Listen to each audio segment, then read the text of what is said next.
I had a very troublesome thought dawn on me the other day. We all know that we've been living in the era of the comic book movie for a while now. This really started in 2008 with Iron Man and The Dark Knight, and don't bother trying to comment some shit about how X-Man, or Batman, or Spider-Man, or fucking Blade came out before that, or that it really didn't even start until 2012, when The Avengers and Dark Knight Rises both made over $1 billion. I just think the birth of the MCU and the first comic book movie to cross 1 billion is a fair starting point. So, that was 16 years ago. That's the legal age to start working in most US states. That means on the day-to-day, you could be meeting with functional members of society who don't know a world without the MCU. The point I'm trying to make here is that I fucking hate kids. That's why I tie heavy weights around their ankles and throw them down the well in my backyard. Enjoy the swim, asshole! Just kidding. The actual point is that if my third wife Brenda is listening, I'm very sorry. Your dog is no longer alive, but I think we can work things out. Just kidding. The point I want to make is that every natural disaster in the past 5 years has been orchestrated by a shadowy one-world government. This story was broken by Richard Newmore, but he was killed for sharing the truth. The people behind this operate under the banner of a Japanese corporation. To find out more about this, Google Bukkake. Well, now that that's out of the way, we can talk about things that are less important, like these fucking comic book superhero movies. They're dying. And as we know, when things seem to become less profitable, studios immediately jump ship. So expect to see less comic book movies in the next few years. But we also know that Hollywood is just a bunch of soulless suits chasing trends that they think will generate the most revenue. So what is the next trend? I talked with a friend about what it could be a year or two ago. He said pirates. Fuck you, Dan, that was a stupid answer. As cool as it would be to see pirates on the big screen, it would need to be something with more diversity potential, and not that kind of diversity, storytelling diversity.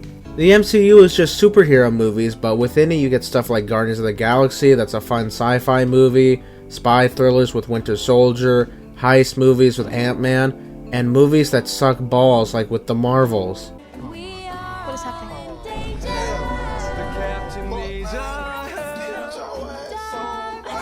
I think it's become apparent that the new trend is going to be video game adaptations, which I called a while ago. But a lot of people doubted this, and for good reasons. Video game movies have been a curse on the film industry for years, but is that because video games just can't be adapted? Or is it because for some reason a bunch of moron producers ruined everything? I mean, that would just be unheard of, right? Before we get into that, let me introduce a new segment I'm calling Worst of the Week. Every week when a new video is out, I'm going to highlight one comment that really stood out because it hit me like some kind of psychic attack of stupid. Enjoy this week's. My twice removed step grandpep didn't die at Pearl Harbor for me too. I have to watch this garbage and be force me to subscribe. Thanks Pep. I'm only saying this because I know this is something you bring up often, but stop dragging out this poor man's name every time you get the opportunity. This man does not know you. In fact, I'd argue you aren't even related to him. You could have just lied and said he was your grandpa, but you chose to say twice removed step-grandpa. We have to draw the line somewhere. My uncle met Michelle Obama on a hike one time. Should I start bringing that up whenever I feel like? Log off the internet, kid. ROTC is calling. Okay, back to the video. So, it's a common sentiment held on the internet that you can't truly adapt a game, or there's also the cosmonaut argument that a game can't be properly adapted into a movie, only a TV show, because as everyone else points out, games are just so long, and movies are so short. They can only be like 90 minutes, or 3.5 hours. I think that argument really loses the reality of creating art, because you know what else is really long? Books. Now, I never read a book before, and I never will, unless it's like the book from Evil Dead, and gives me powers or something. That's what Evil Dead is about, right? They read the book and good things happened to them. Lord of the Rings is a really long book, guys. Fellowship of the Ring is 423 pages. I made my Chinese sweatshop worker Liu Kim read it in one sitting, and it took him 6 hours. But I don't know if he actually understood any of the words, so I decided to look at Google, and they said that it takes the average person 1 day, 7 hours, and 13 minutes to read it. So, how did The Fellowship turn out to be one of the best movies ever made? Well, it's because something a lot of dummies don't realize is that different mediums can translate art in different ways and have different areas to focus their time on. The Fellowship is a long book for nerds, so it can spend 2 pages talking about the lineage of a random squirrel. In a movie, a cool fight scene can be like 3 to 5 minutes, but if I pick up a comic book, a fight scene can be 1 or 2 pages with 5 or 6 panels each and minimal dialogue, meaning it can be read and understood in just 30 seconds. Adapting things isn't just taking something and copying it word for word. It's like language. In Chinese, someone could say, 请救命，我叫刘金，我被困在这里，请报。 but if you translate that directly to English, it reads, Police, help, my name is Lu Jin, I'm trapped here, please call me. See, and that doesn't make any sense because their grammar is all different. If you want to translate it to English, you have to change some things, and now it'll say, help, my name is Lu Kim, I am trapped here, please call the police. Wait a minute. Sorry, I'll be right back. I gotta take care of something. I have very bad news for you guys. I spent all of my money on the Gooning skins in the brand new Marvel Rivals video game. I can't help it. I have a problem. And it's just, I can't afford to pay the sweatshop workers back there. They're grains of rice a day. You guys did a great job. We're at 275 grains of rice for every employee back there, but I can't afford the upkeep on that. This is insane. This channel is generating no money. I'm paying them out of my own pocket. This is insanity. So with all of my life savings gone, I took a plane, first class, flew down to China and talked to the president of NetEase Games, and he made a great deal with me. If you guys get us up to 350 subscribers off of this video, then he's going to scrub all of my debt clean to NetEase, and he'll let me keep my Gooning skins.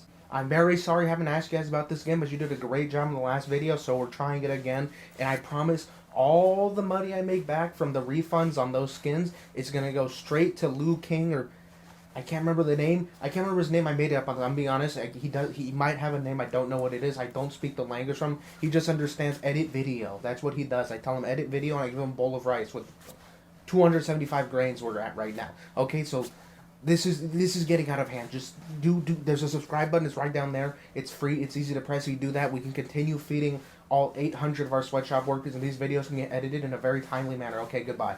So, what point was I making? Oh yeah, when you just directly copy something, it can lead to things getting mixed up. Adapting is about translating. You have to learn what to keep, what to get rid of, and what to change. There are tons of projects that just adapt things one-to-one that completely miss the mark of the original, like the Gus Van Sant Psycho remake, or Zack Snyder's Watchmen movie. Let's take a look at a beloved video game with an even more beloved movie adaptation, Uncharted. Now, if you think this game cannot be properly translated into a movie, you're stupid and you shouldn't be allowed to reproduce. Uncharted 1 takes about 5 hours to beat, which would be a real long movie. But then you think about it, and you kind of realize how much of those 5 hours are just extended sequences of Nathan Drake climbing up a building, or shooting a bunch of bad guys, or riding around on a boat. And how much of that do you really need to put in the movie? When you describe the story of Uncharted like it was any other story, just the concept, it feels pretty doable. Nathan Drake is a treasure hunter who gets stranded on an island with his partner Victor Sullivan and a reporter Elena Fisher. They have to race against a group of mercenaries trying to get to the same treasure while uncovering secrets about the island. I just don't see why you can't do that in 2 hours with plenty of room for developing the characters and the relationships between Nathan and Elena, especially because it's an adventure story and those things just get developed by the adventure and the action. So it's a killing 2 birds with 1 stone deal. With 1 bird, you can have breakfast, and the other one you can leave in the mailbox of a girl who rejected you last week. After this, all you have to do is make sure you get the characters right. I think it all starts with Sully. He's cool and knows what he's doing. He has a lot of old school wit and dry sarcasm, and you can feel the influence he has on Nathan Drake, who kind of feels like a younger version of him. When I think of Uncharted, I think of how fun the characters are. The villains are always very classic. It feels like badass, but also funny, but not in a modern Hollywood way, in a very timeless and cool way. The spirit and the essence of Uncharted is that it is the ultimate adventure story, and the crew have all the skills they need to rise to the challenge. The spirit of the movie is Nathan and Sully stumbling around, barely accomplishing anything by chance, feeling way out of their depth, and Papa John's product placements. I would just say, stay tuned. Day of Reckoning will come. The record will be straight. Why not set the record straight now? I mean, what is it about the record that's not straight? Stay tuned. This is Uncharted in name only. And that's why I think it's more important to capture the essence of the games than to just recreate the games. That's why this feels more like Resident Evil than this feels like Uncharted. And to an outsider, this may seem like a bold statement. The Resident Evil movies are known for being critically panned and focusing on a main character who was made up for the movie. But outside of actually being a fun early 2000s action horror movie, it does a pretty decent job of capturing the spirit of those first 3 games. It's a story about a group of highly trained individuals who think they're on a fairly normal mission, who end up getting trapped in a mysterious lab overrun by the undead. It's full of campy characters who take themselves too seriously, awkward line deliveries, and weird creatures. Even the low budget and corny nature makes it feel pretty in line with the original games. No! Don't go!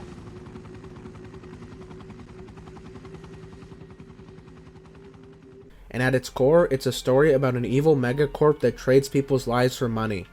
That sounds like Resident Evil to me.